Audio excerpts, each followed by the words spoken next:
e trouxe a capacidade para ele. Deus chegou e colocou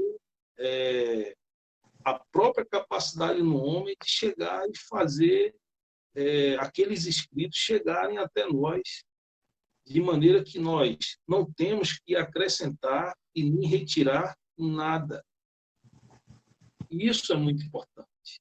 Não queiram se achar superior, não, porque de repente Moisés errou, eu, Osimar, eu posso dar uma interpretação diferente ao Pentateuco. Quem sou eu, queridos? Quem são vocês para querer mudar algum texto da palavra de Deus? E é isso que nós vemos nos dias atuais, por isso que é de suma importância nós estudarmos a hermenêutica e exegese, para nós não cometermos esses erros tão gritantes que nós estamos vendo nos dias atuais.